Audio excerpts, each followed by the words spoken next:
Hello everyone, welcome back to Waluigi Syndrome, the family-friendly YouTube channel that covers Nintendo content. Today I'm going to be viewing the Splatoon 2 Octo expansion, this thing right here. So I'm going to have some pictures pulled up. I would pull up gameplay like I normally do, but this set of levels is very story-driven, and I don't want to have spoilers around, so keep the comments spoiler-free, and keep comments PG, and keep the talk and everything spoiler-free. And this is going to be a spoiler-free review. Okay, so Splatoon 2 Octo expansion is, I think, $20. Yep, $20. In the US, probably about 19 euro, and it released a few weeks ago.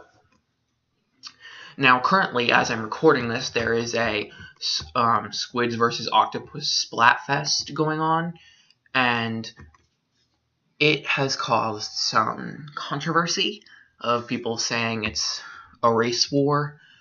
But just to clarify, the Splatfest is, what do you like better, squid or octopus, not inkling or octoling. So it's not talking about inklings and octolings. It's talking about the actual, like, octopus, like the animal. I am personally team octopus because I volunteer in an aquarium, and I've seen octopuses a few times, and they're very cool. And they're very smart, and I just like them better than squids, personally.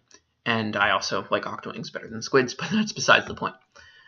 So anyway, starting off the review.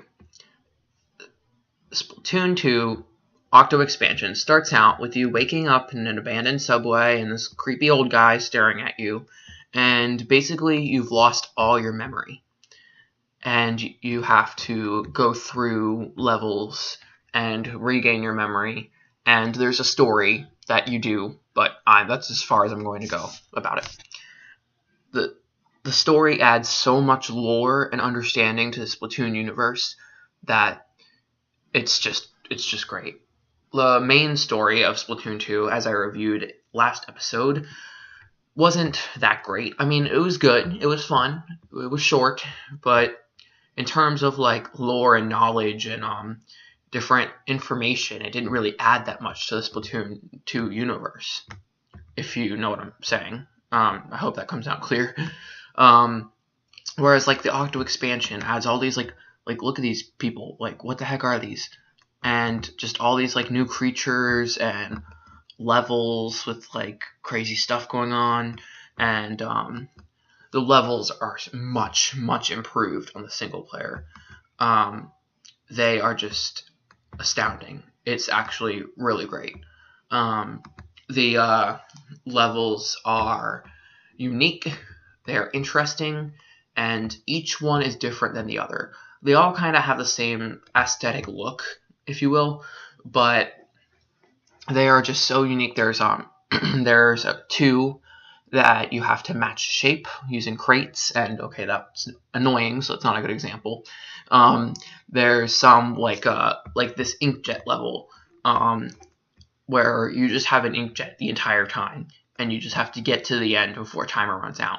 And there's one like that, but you're in a baller, like the little inflatable plastic ball that goes around you, and there's like enemies, and then there's some where it's like defeat as many octolings as possible, or defend an object, and then there are some that are just get to the goal, like the regular story mode.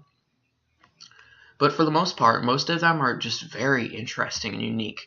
And then once you're done, your octoling gets to the surface, and you can play as them in multiplayer, like you can see here. And a little misconception that some people have that I just want to clarify is that the octolings aren't, like, the DLC isn't just to play as octolings in multiplayer. That is far from the case.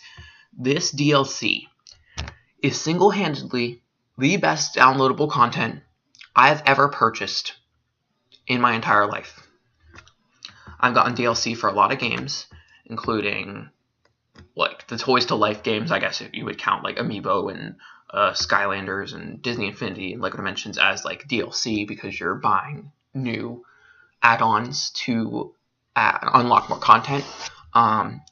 I bought the DLC for Arkham Knight. I bought the DLC for Zelda Breath of the Wild. I bought the DLC for Splatoon 2, obviously. I bought the DLC for Lego Marvel Superheroes 2 and Lego Marvel Superheroes 1.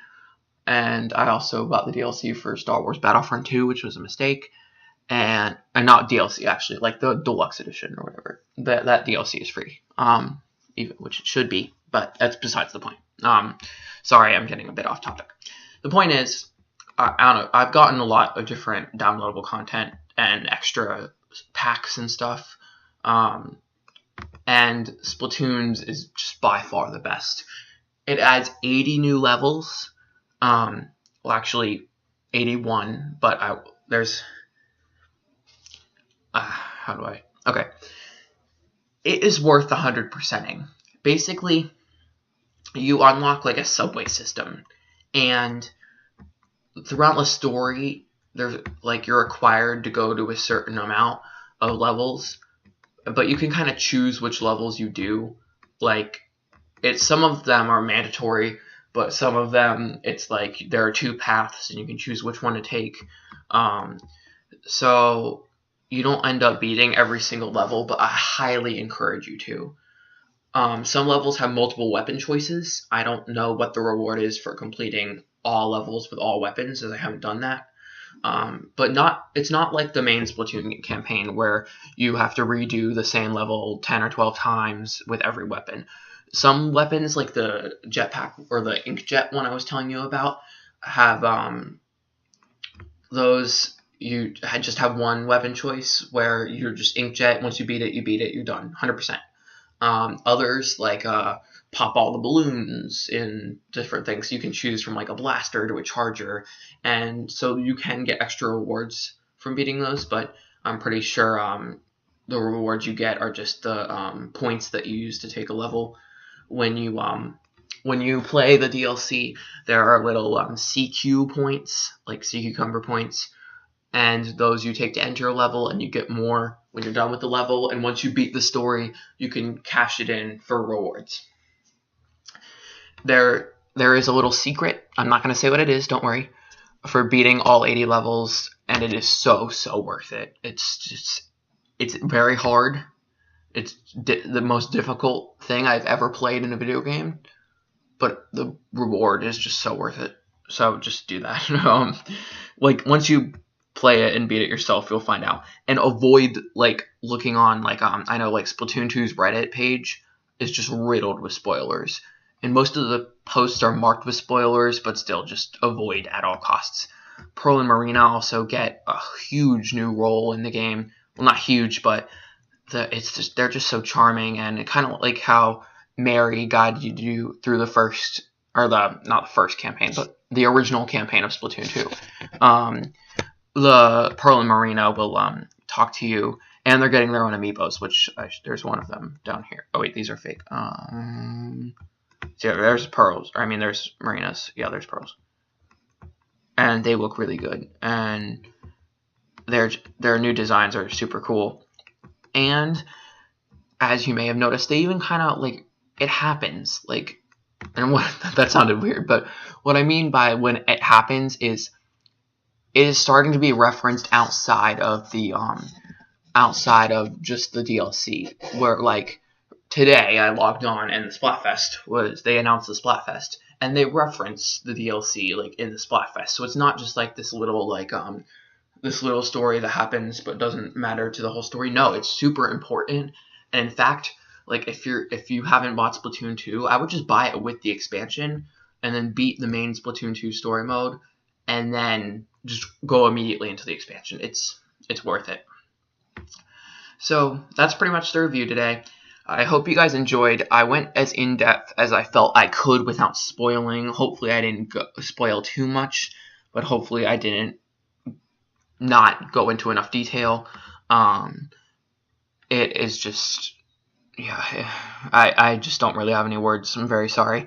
I know my other review was like this too, but personally I like doing reviews that don't spoil the main game, because if you're looking at a review to buy a game, then what's the point if you have the game spoiled for you? And I did not know that was a 3DS background. That is so cool.